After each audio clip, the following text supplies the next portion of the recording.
Muy bien, hermanos. Hoy es el primer domingo de Adviento.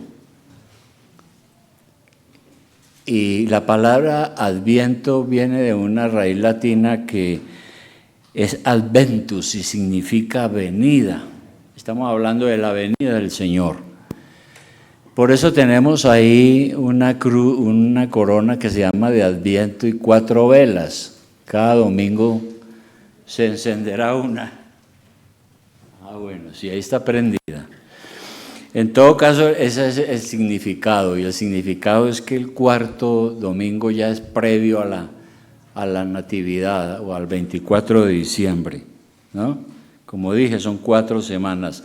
Es una oportunidad para recordar y celebrar la venida del Salvador. Nosotros recordamos la esperanza que tenemos. Ahora, todos los días lo hacemos, ¿no? Pero esta temporada generalmente la usan muchas iglesias para enfatizar este bello acontecimiento cual fue el nacimiento del Señor. Ahora, cuando uno lee el Antiguo Testamento, los profetas hablaron mucho acerca del nacimiento de Jesús. Y a veces con lujo de detalles. El lugar donde nacería, el pueblo donde nacería, cuál sería su misión, cómo sería él, cómo daría su vida por nosotros. Profetas que escribieron siglos antes, pero que el Espíritu Santo les iluminó y les dijo lo que iba a pasar. Esos son los verdaderos profetas. Mucho cuidado con los mentirosos de hoy, ¿no? Que hay un montón de gente llamándose profeta y son profetas, pero del diablo. Estos son los verdaderos. Entonces, mire, hermano, uno de esos profetas del Antiguo Testamento fue Isaías. ¿Quién era Isaías? Era un profeta que tenía, parece que una buena posición social y política. Creo que era un consejero de Estado, cuando uno lee la Biblia. Fue consejero de reyes. Y él desarrolló un ministerio bastante amplio entre los años 740 al 688 antes de Cristo. Eso usted lo puede encontrar en muchas fuentes, ¿no? Ahora, ¿qué dijo fue el siglo VII, ¿verdad? ¿Qué dijo Isaías entonces?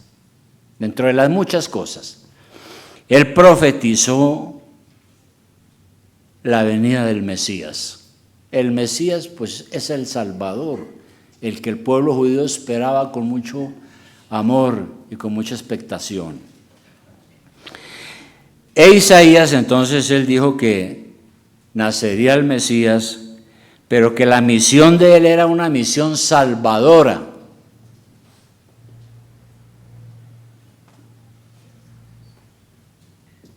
Vamos a mirar entonces Isaías capítulo 61.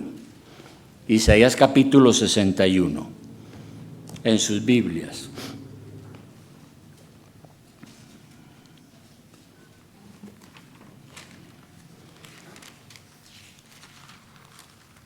Ahí está parte de la profecía que tiene que ver con este asunto del que estamos tratando hoy,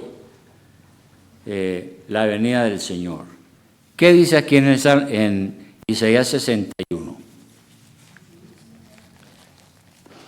Dice así: el Espíritu de Jehová el Señor está sobre mí, porque me ungió Jehová, me ha enviado a predicar buenas nuevas a los abatidos, a vendar a los quebrantados de corazón,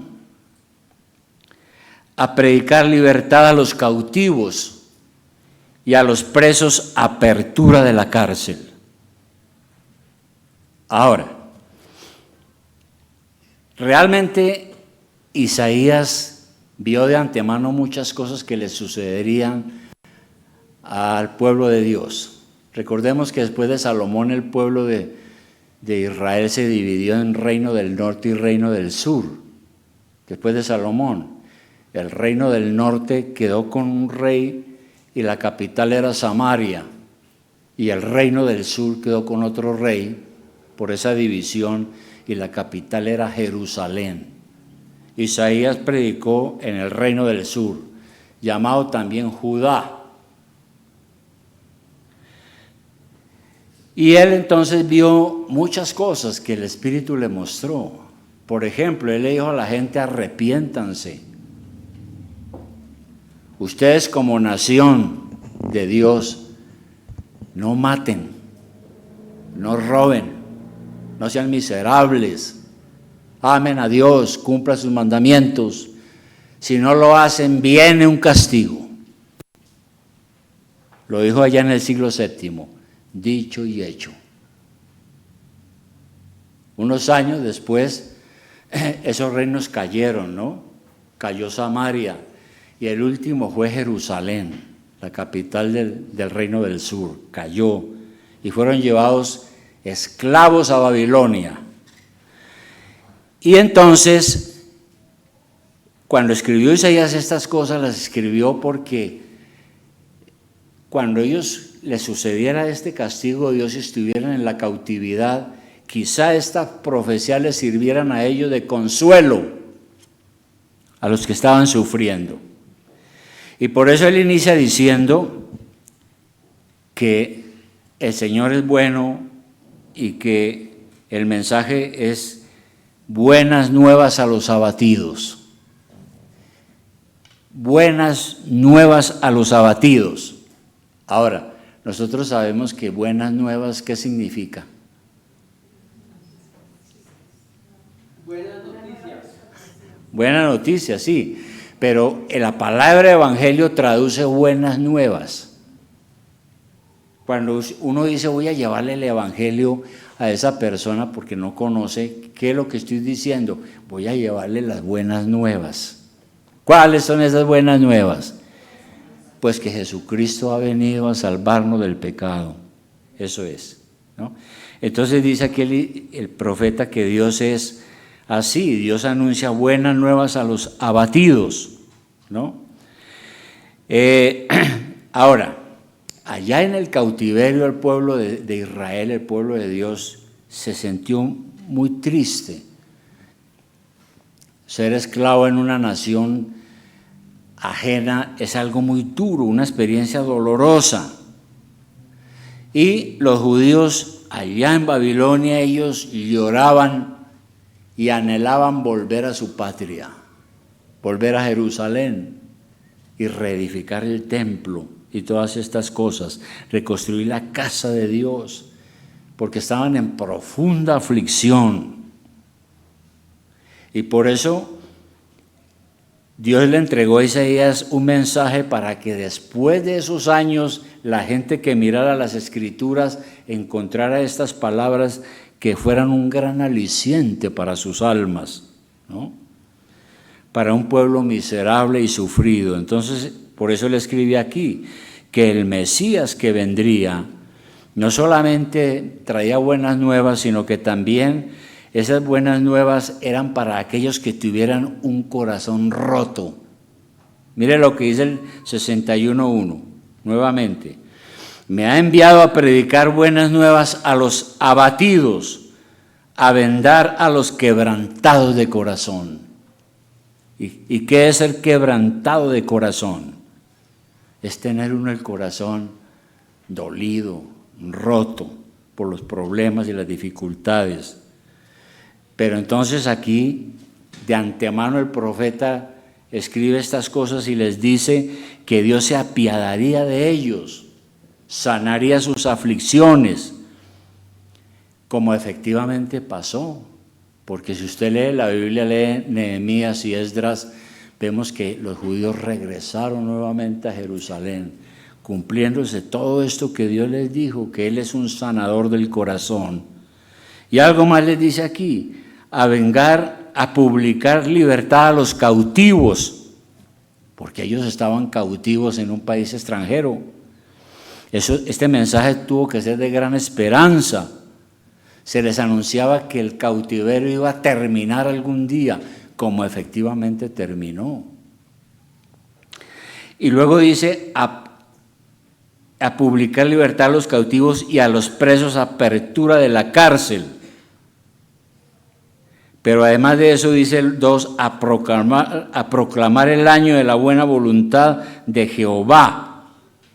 Es decir, llegaría el tiempo cuando el Señor volvería a su pueblo a hacerles propicio, perdonaría su pecado, los restauraría a su tierra, y todo eso realmente sucedió en el siglo VI antes de Cristo. Bueno, resulta que el Señor Jesucristo usó este mismo relato para mostrarnos que Él es el verdadero Mesías. Ya no para un pueblo, sino para toda la humanidad. Por eso entonces el Señor, cuando vino aquí, miremos Lucas 4:18.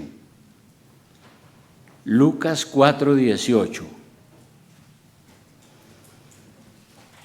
Ya está el Señor aquí, han pasado varios siglos. Y entonces dice aquí el relato de Lucas capítulo 4, versículo 16, lo siguiente. Dice, vino a Nazaret, donde se había criado. El Señor Jesucristo se crió en Nazaret. Y en el día de reposo, entró en la sinagoga, que era el sitio de reunión de los judíos, conforme a su costumbre, y se levantó a leer. Porque en la sinagoga a veces le entregaban las escrituras a alguna persona para que las leyera. Entonces el Señor llega, va al día de reposo a cumplir con su deber, como venimos nosotros aquí los domingos. Le entregan las escrituras, no porque conocieron en él, no, él era un ciudadano normal como todos. Seguramente le dijeron, léanos aquí. Y se le dio el libro del profeta Isaías. Y habiendo abierto el libro, halló el lugar donde estaba escrito: el Espíritu del Señor está sobre mí, por cuanto me ha ungido para dar buenas nuevas a los pobres.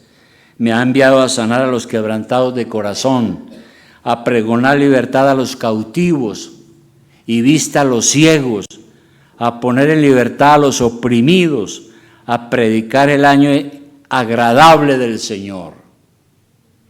Y enrollando el libro, porque recuerde que los libros eran rollos, pergaminos, enrollando el libro lo dio al ministro y se sentó, y los ojos de todos en la sinagoga estaban fijos en él, y comenzó a decirles: hoy se ha cumplido esta escritura delante de vosotros. Eso es impresionante. Bien, entonces, ¿qué es lo que dice el Señor aquí? Primero, yo he venido a traer el evangelio a los pobres, ¿no? Dice, me ha ungido Dios, me ha capacitado para darle las buenas nuevas a los pobres. Bien, ¿cuáles pobres? La pregunta que uno se hace, ¿no? Porque hay pobreza material y hay pobreza espiritual. La pobreza material es dura y la pobreza no es ninguna bendición. Ni uno se salva por ser pobre o por ser rico. Uno se salva por la gracia de Dios. Porque a veces se piensa que por ser pobre, como enseñó muchas veces, sabe, doctrinas equivocadas, que por ser pobre uno entra al cielo, ¿no? Entonces la pobreza, al contrario, es una calamidad. Impide muchas cosas. Muchas cosas. Si una familia es pobre, pues no puede educar a sus hijos, probablemente aguante hambre, probablemente esté expuesta al frío y a la lluvia, tantas cosas. Por eso digo que la pobreza es una calamidad, ¿no? Pero a pesar de eso, las personas que experimentan esa pobreza encuentran en la fe en el Señor un aliento. porque Cristo se convierte para ellos en la única esperanza. Y mire usted lo que dice, por ejemplo, 1 Samuel 2:8, no pierde de vista Lucas, pero en 1 Samuel 2:8, que fue el primer, uno de los grandes legisladores después de los jueces, ¿no? 1 Samuel 2:8, ¿qué dijo él? Y no fue él, fue Ana, su madre, después de que ella quedó embarazada y tuvo a Samuel. Aquí en 1 Samuel capítulo 2, quiero leer el versículo 8, entre las muchas cosas que dice, pero podemos leer desde el 7. Aquí dice cántico de Ana, pero realmente es una oración de la mamá de Samuel. Y ella dice, Jehová empobrece y él enriquece, abate y enaltece. Él levanta del polvo al pobre y del muladar exalta al menesteroso, para hacerle sentarse con príncipes y heredar un sitio de honor. Y esto es otra promesa impresionante. Dice que Dios nos puede levantar de la miseria, del muladar, de muchas cosas horribles. Y por eso Él ha venido a traernos esta salvación tan grande. Ahora, hay una pobreza que es espiritual y creo que es de la que más habla aquí la Biblia, ¿no? Porque dice, he venido a traer buenas nuevas a los pobres, sobre todo espiritualmente. No tener a Cristo en nuestro corazón es igual a vivir en la miseria. Total, no tener a Cristo. Mejor no tener nada y tenerlo a Él. Y en el original griego es esta cuestión dice es que los pobres realmente son aquellos que son pobres espirituales, en el sentido de que ellos están en la miseria espiritual, son como mendigos, como indigentes, por el hecho de que no tienen la salvación ni tienen a Dios. Y es una situación calamitosa y triste, están vacíos. Y así muchos de nosotros nos sentimos muchas veces, vacíos, sin propósito en la vida. Yo no sé ni para dónde voy, lleno de problemas y dificultades, pero cuando llegó el Señor, Él fue nuestra esperanza y nos consoló. Y algo más dice allá donde leímos hace un momento, en Lucas 4:18, sigamos mirando ese pasaje, donde Jesús dice, yo soy, en mí se cumplen estas escrituras, ¿no? ¿Qué más dijo el Señor? Dijo, Dios me ha ungido para dar buenas nuevas a los pobres, me ha enviado a sanar a los quebrantados de corazón. Lo mismo que dijo Isaías, ¿no? Dios me ha enviado a sanar a los que tienen el corazón despedazado. La vida terrenal, esta vida que tenemos, puede traernos grandes dolores. Y cada persona aquí tiene una historia muy particular. Cada uno de nosotros podemos contar experiencias que nos han roto el corazón, terribles, nos han hecho llorar. Pero muchos han llegado a conocer a Cristo y hoy testifican que la gracia de Dios para ellos fue como un bálsamo, como una medicina para los dolores del alma. Y esa promesa de Dios entonces tiene su cumplimiento en Cristo, cuando creemos en Él, porque Él cura nuestros corazones heridos por el pecado. Yo no sé cuál ha sido su experiencia, pero esa fue la mía, ¿verdad? Dios me vino a sanar mi corazón, mi alma, a darle sentido a mi vida, y se cumplió esto que dijo el Señor, el Evangelio y las buenas nuevas. ¿Qué más dice el Señor aquí? Dice, a pregonar libertad a los cautivos.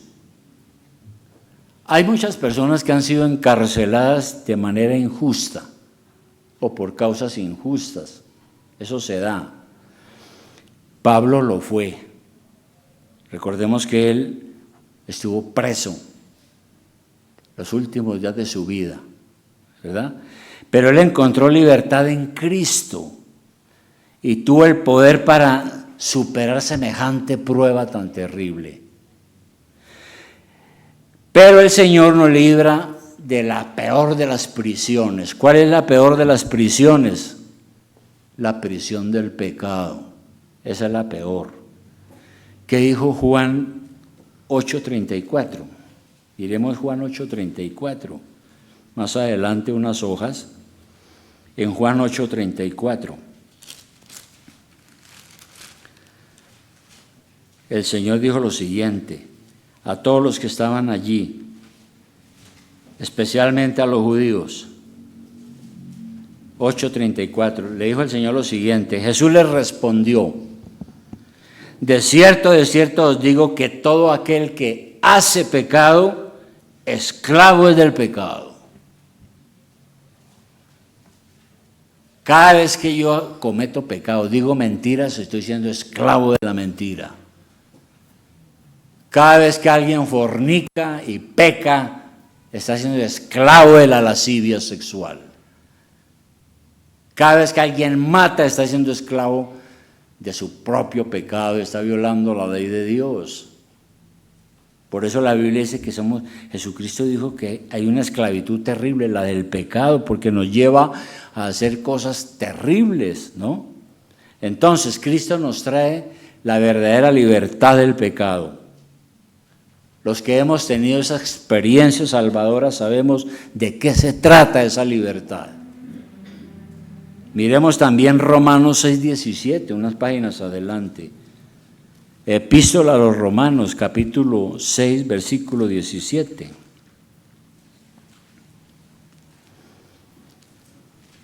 El apóstol Pablo aquí dice algo muy interesante a las iglesias y por supuesto a nosotros, ¿no? Romanos 6:17. Mire usted lo que dice el apóstol Pablo sobre esto. Dice, pero gracias a Dios, que aunque erais esclavos del pecado, le dice a los hermanos en la iglesia, ustedes estuvieron esclavos del pecado. Habéis obedecido de corazón a aquella forma de doctrina a la cual también fuisteis entregados. La doctrina es la palabra de Dios. Ellos escucharon lo que dice la Biblia, creyeron y Dios los liberó del pecado. 18. Y libertados del pecado vinisteis a ser siervos de la justicia. Hablo como humano por vuestra humana debilidad, que así como para iniquidad presentasteis vuestros miembros para servir a la inmundicia y a la iniquidad, así ahora para santificación presentad vuestros miembros para servir a la justicia. Él está diciendo aquí que todo nuestro ser, nuestro cuerpo estaba entregado, era a cometer el pecado y bajo la esclavitud del pecado y haciendo lo que Satanás quiere que hagamos. Pero después de que Jesucristo nos trae la libertad, ya todo es diferente. Ahora servimos a Dios y a la justicia. 20, ¿qué dice el 20? Porque cuando erais esclavos del pecado, erais libres acerca de la justicia. Pero ¿qué fruto tenéis de aquellas cosas de las cuales ahora os avergonzáis? Porque el fin de ellas es muerte. Cuando uno vive una vida lejos de Dios, está dominado por el pecado, dominado por el diablo, y el fruto que uno da no es ninguno.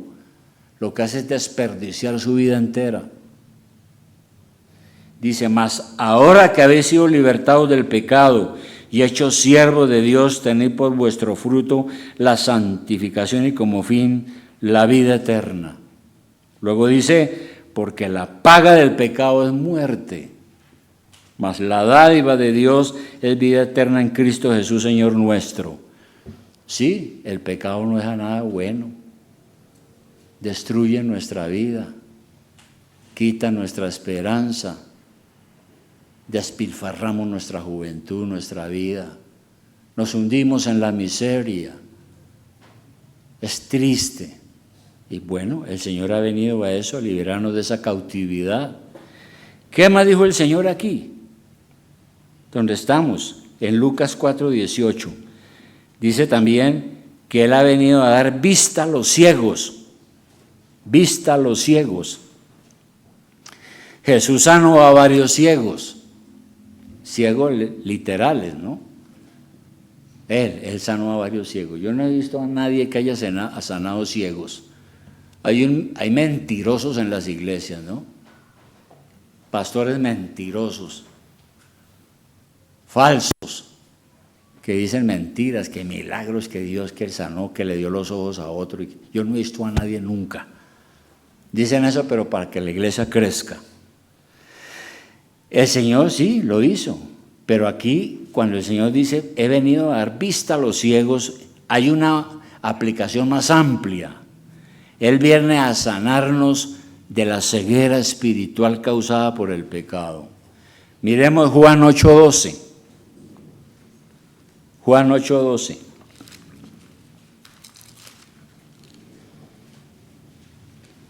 Mire lo que dijo el Señor. Juan 8:12 dice: otra vez Jesús les habló diciendo, yo soy la luz del mundo. El que me sigue no andará en tinieblas, sino que tendrá la luz de la vida, dijo el Señor, ¿no? ¿Y qué significa andar en tinieblas?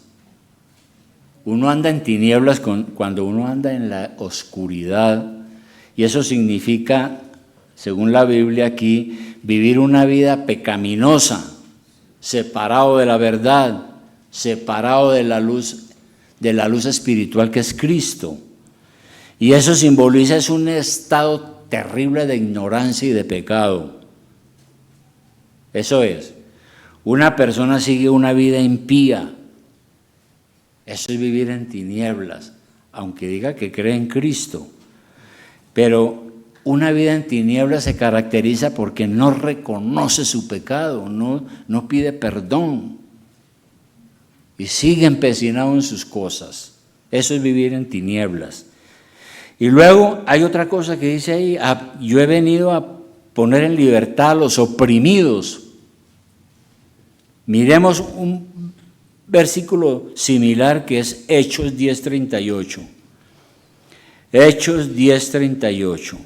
Hechos de los Apóstoles, 10:38.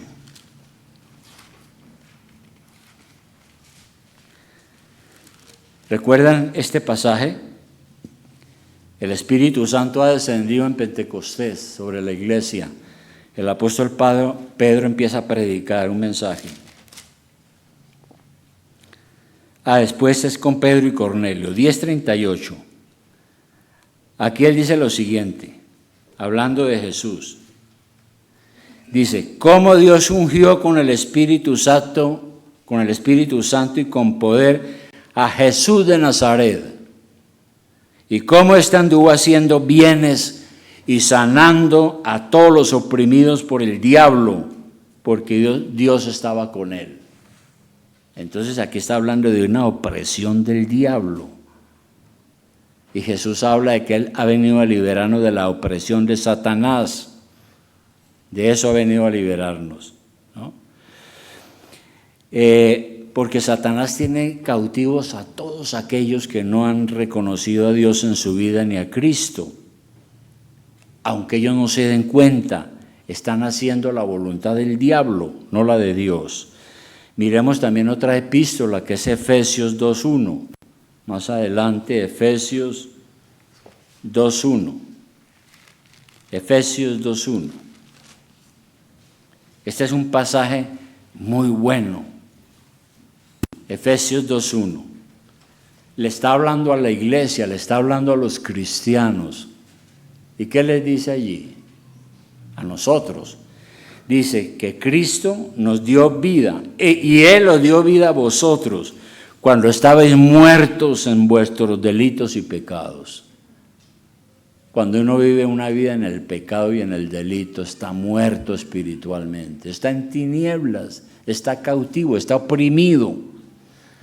El 2 que dice, en esos pecados y delitos, dice el 2, en los cuales anduvisteis en otro tiempo, siguiendo la corriente de este mundo, conforme al príncipe de la potestad del aire, el espíritu que opera en los hijos de desobediencia.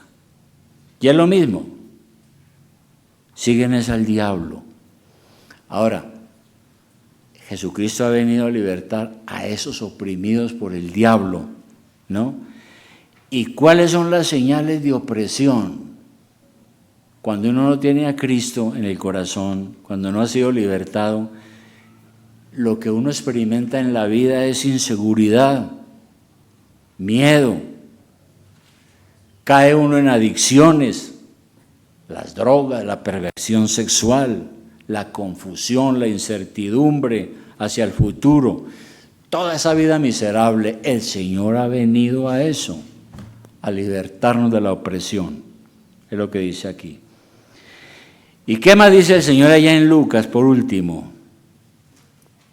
Dice, yo he venido a predicar el año agradable del Señor. El año agradable del Señor. Ahora, los hebreos,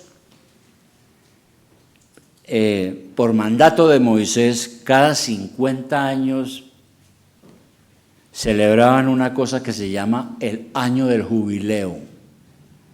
¿Por qué lo llamaban el año del jubileo? Porque los criados que habían caído en la pobreza y habían tenido que venderse para poder vivir, esas familias que eran esclavas eran puestas en libertad cada 50 años. Las deudas eran perdonadas, las tierras hipotecadas eran devueltas a sus dueños originales, los prisioneros eran libertados. Era una práctica que había, yo no sé si la habrá ahora. Era un año de gozo y de gracia. Y lo que Jesús está diciendo aquí es que con Él ha venido el verdadero jubileo, porque el Señor nos libre de la esclavitud, Él ha pagado las deudas por el pecado y todas esas cosas. La salvación cristiana entonces es un jubileo permanente. Jesús nos libera de la esclavitud del pecado, de nuestras deudas espirituales. Somos liberados de la esclavitud de Satanás. Y hermano, dése cuenta de esto, nos alegramos en esa salvación y eso es Navidad. Todo eso es Navidad. ¿Qué es Navidad? Buenas nuevas. ¿Buenas nuevas de qué? Pues de todo esto que ha hecho Jesucristo por nosotros. Eso es Navidad. Y terminamos con esto. Vamos ahora a Isaías 53:1. Isaías 53:1. Mire usted lo siguiente, a pesar de que todas esas cosas tan valiosas hace Dios, ¿no?, con nosotros, los seres humanos, mire lo que dijo Isaías aquí en su profecía en 53:1. ¿Quién ha creído a nuestro anuncio? ¿Sobre quién se ha manifestado el brazo de Jehová? ¿Por qué dijo eso? Porque es que el mensaje profético siempre fue recibido con hostilidad. Había mucha incredulidad. Pocos creyeron, como lo dice aquí, ¿no? No solo Isaías, sino muchos otros profetas que hablaron acerca de la venida del Mesías fueron rechazados, muchos fueron asesinados, no les creyeron. Por eso él dice, ¿quién ha creído en nuestro anuncio? De los profetas. ¿Quién? Muchos profetas fueron menospreciados, encarcelados, asesinados. ¿Por qué? Porque ellos predicaban todas estas cosas y le decían a la gente, arrepiéntase de su pecado, arrepiéntase. El Señor vino a darle a usted una vida diferente, una vida mejor.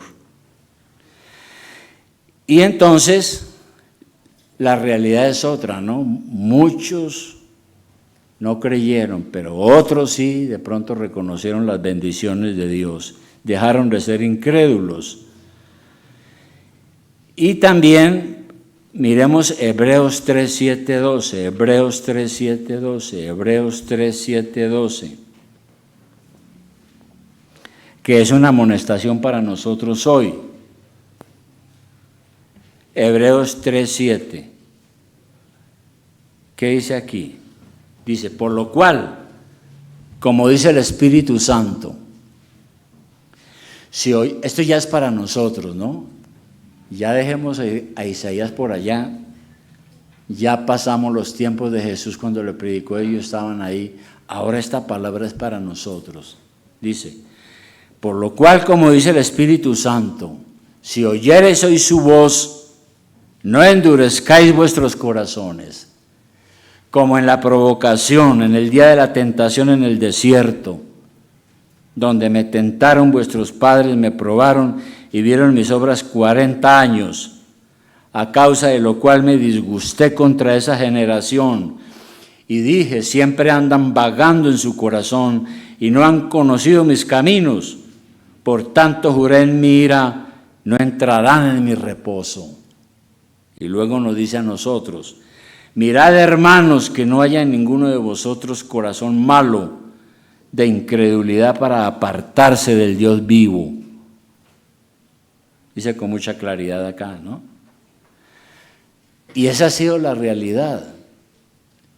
Cuando uno predica el Evangelio, le habla a la gente no está con los brazos abiertos, listo a decirle a uno, hoy qué bien, muy bueno lo que usted predica, yo creo que yo lo necesito.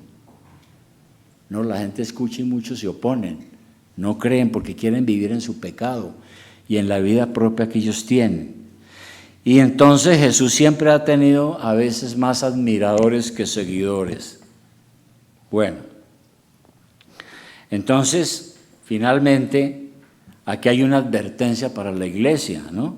Tengamos cuidado en la iglesia, que no haya ninguno que se le dañe el corazón y caiga en la incredulidad. Bien, hermanos, conclusión, este tiempo de Adviento que estamos celebrando, se celebra con muchos matices. Para muchos es una fiesta cultural religiosa. Otros no les importa. Otros dicen que esto es atraso. Otros lo que hacen es emborracharse y dedicarse a la diversión. Y para otros, pues este tiempo es tiempo de vacaciones.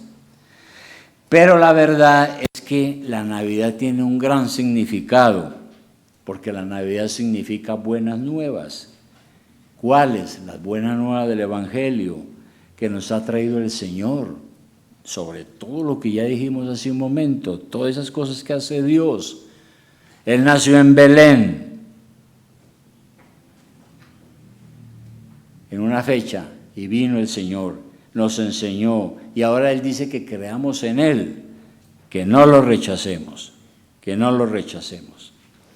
Entonces, ¿qué nos pide hoy el Señor? Pues que seamos sinceros, honestos, reconozcamos su grandeza, sus maravillas, su gracia, que le abramos el corazón, que nos entreguemos de corazón a Él, que tengamos fe en Él, porque todas las cosas que Él hace en nuestra vida son maravillosas.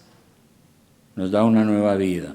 Dios promete sanar nuestro corazón herido por la vida, por los problemas, por las ofensas que tal vez uno ha recibido. Y Él promete libertad del pecado, pero tenemos que verdaderamente creer en el Señor, de todo corazón, creer con todo el corazón.